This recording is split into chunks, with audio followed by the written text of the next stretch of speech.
And if I'm going to be honest, which I am, with the audience, it's a little different than what you hear out there. So this is my approach to it. I'm not saying it's the only approach, but this is what has worked for me. Like you said, I do Google Hangouts. I do at least one Google Hangout a week, Hangout on Air, and I turn those into podcasts, excuse me. I was a little bit late to the podcasting world, and I need to thank Miss Eileen Smith of MissEileenSpeaks.com when she's like, you just have to do this step. So I take the audio from the Hangouts and I turn them into podcasts, and I add some bumpers to them and different information so that it's more understandable as far as the audio. So we have a community. I partnered with, oh, did I tell you I'm giving you a little background? So I partnered with Da Vinci of the Blog Workshop, which, by the way, great tip to partner with someone. That way, if you're having kind of an off day, you've got someone that has your back. Partnered with her, and weekly on Tuesdays we do. I view it more as a social community, but we do Twitter chats, we do Hangouts, and I also do interviews. That's how I met Charles. Thank you, Charles, and I look forward to his interview because, man, Charles is just awesome. Just gotta say that. So anyway, that's the background. The Hangouts meets podcast. It's another option for you to do with your podcast. But the success behind that, as far as building the customer base, is something that can apply to podcasting. It can apply to G+ Hangouts. It can really apply to any area of business, in my opinion, or life. So with that, I'll move on to Deborah's secrets to success. First of all, let me list the benefits. Because actually my favorite part is to list the tips. So I'm getting the benefits out of the way so that we cover that, so you can see what you get when you implement these tips, all right? One of them is time. And this is stuff you've heard on infomercials, great valuable marketing lessons. These are benefits that we all look for, I imagine, and that is we love time to do what we want to do, time with the family and so forth. So one benefit in implementing this is to free up time. Unless you're like me, which I'm an adrenaline junkie, and I fill that time with more opportunities to train other people and do more stuff to stress myself out because I like to be stressed. Okay, but anyway, either way, you've got time to do what you want to do. A second benefit is gaining knowledge. A third benefit is gaining reputation. Excuse me, Deborah, are you doing slides right now? I am doing slides so that I know what I'm talking about. Okay, no, we just couldn't see him. No, you go ahead. You go ahead. No, if you're not looking to display him, that's fine. I was just wanting to let you know I didn't see him. So. Oh, gotcha. I'm using them as cue cards. No, that's cool. Okay. No, go ahead. Otherwise, I will babble for the next like 2 hours and yak. I love to chat and I love people, so I need to keep on focus for here. Go right on. Okay. Let's see. I'm not sure if I said this one yet, but the benefit 3 is a reputation. And I know I'm just listing these right now. I'm going to actually come full circle, and you'll see that at the end where I show how these fit like a puzzle piece. And the fourth benefit is networking and building your contact list and meeting more people. And the fifth benefit, and this is usually the one that we tend to think of at the top of our list, and that's money. It helps to have money to pay the bills, isn't it? That's a really helpful thing to have. So now we'll go on to the tips. My first tip is more of a practical nature, and that is to be consistent. We have, for example, every Tuesday night, and I won't say that I'm 100%, sometimes stuff happens, electrical storm. You try to do what you can to prepare ahead of time for anything that may happen as far as consistency. But your audience is going to expect some consistency, and they're going to respect that. They're going to know that, for example, on Social Web Café TV, Tuesday night, they can see a video presentation.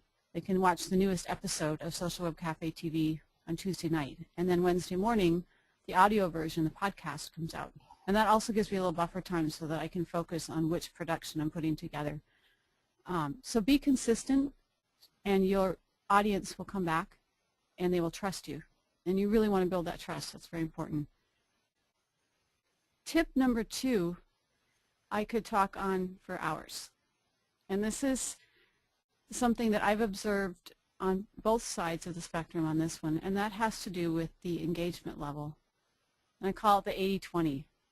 What I've found really successful for me is to make sure that I'm engaging 80% of the time and broadcasting 20% of the time.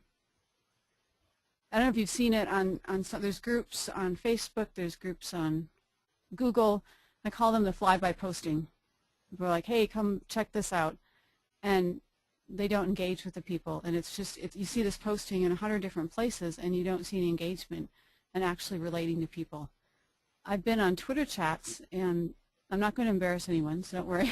But for example, Twitter chat when we're talking about, let's say, music topics, and somebody will pop in on the chat and say, hey, check out my new album. Now, I would love to check out your new album. Really, I would. But come meet us. Talk with us. Chat with us. Relate to us. Let me get to know who you are, because a lot of times I will listen to music because I really appreciate who the person is, and it adds that value to their product, in that case, music. So this flyby posting idea, it really feels like it's all about me. If I'm just doing a flyby posting, broadcast. A broadcast is a one-way. Engagement is a two-way. And that's probably one of my biggest success tips, is the engagement rather than the broadcast. Would you say that helps in your case, Charles? No, right on, right on. So sometimes it's an exercise to, stop talking and start listening. And I think a lot of times in marketing, we learn so much about how to get that message out that we forget that we need to listen. And that's where I've really liked the new features in Facebook and G+, as far as the community. I find a lot of value in the community versus the fan pages are great and you can get some engagement, but the fan pages feel more like they're a broadcast. And that's fine. If you want to follow a brand and you want to know, hey, the next coupon that's coming out, the next event, that's great. But if you can get that engagement.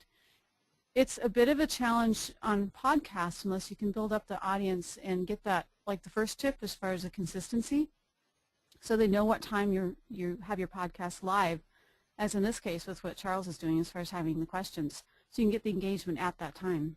Another option, and Charles, I don't know if you have this on your site.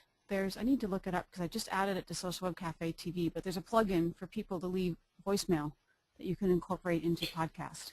Yeah, I have seen that. I'm not using that though, but yeah, I have seen that. I just added that. It's a little tricky because engagement, it's like a delayed engagement. You can get messages, but it is a way to help your audience to feel like they're part of it. Right. Deborah, as you were talking, I know that, the guys on this call, guys and the ladies, they could conceivably, right, just with one client, that could make their month. And so if I hear you right, they could have two people, right, on a hangout or a podcast, and just by engaging them and doing things like maybe calling them by name or really spending the time to kind of help them with something specific, as opposed to finishing the presentation, right? That really makes that's really what makes the podcast into almost like a I don't want to be mercenary and call it a prospecting method, but that's what you said. We're here to make money, so really that engagement makes a difference. Oh, it's so true. And I'm glad you brought that up. As far as I'm in this kind of philosophical zone. I like that you bring it back full circle as far as the metrics, but it's so true. I've had people, I use VCTA for scheduling, and I've had people go over there and schedule their coaching call just based on hearing a podcast or a hangout, and many times it's the people that are actually not engaging. They're listening to me engage with others, and they've turned into clients. Right. And then they tell people, and then they tell people, it kind of mushrooms in a good way from that point. So, but the engagement comes back to, who are you as a person? Are you a robot that goes out there and just broadcasts your message, or do you actually engage with people? Do you really care about people? Right. So if I'm on a call, Deborah, and I confess I've done more podcasts than hangouts. So what kinds of stuff can I do? Let's say I've got these, I've got. Well, I certainly hope that you have both enjoyed and learned from what you just heard. Now, this was a call that I did yesterday with Deborah Anderson of the Social Web Café, and she was talking about building your client base using podcasting. Now, there is an entire course that we've built, and Deborah is the first of the 4 calls that we're going to be doing. Now, we're also going to be meeting with Tim Conley of foolishadventure.com. We're going to be also meeting with David Garland of theRiseToTheTop.com, and we're also bringing in 2 consultants who have mastered the art of using the interview process in order to leverage it in order to secure more small business clients. So you do not want to miss a single call. Now, also as part of this podcast course, we're also putting together 20 tutorial videos that you will be able to literally walk step by step through the process of setting up a show, setting up your podcast, setting it up so that literally every time that you push a button or click your mouse, you will be creating high value content to build authority in your niche. Now, we are also giving you scripts to make it easy so that when you want to make contact with people, you'll be able to do that. You'll be able to cut and paste from ours, adapt it to your business,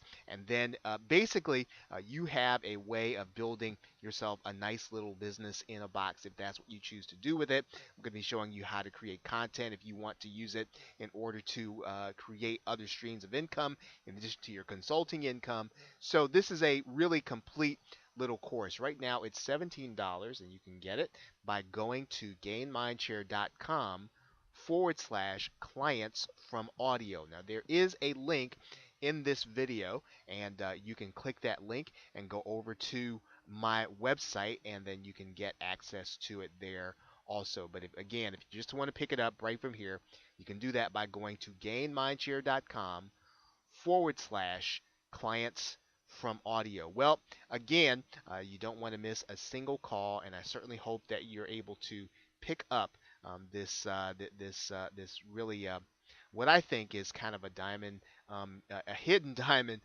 in the rough. For you to be able to build again more authority in your business. So with that, thanks. Have a great day and a pleasant tomorrow. Take care.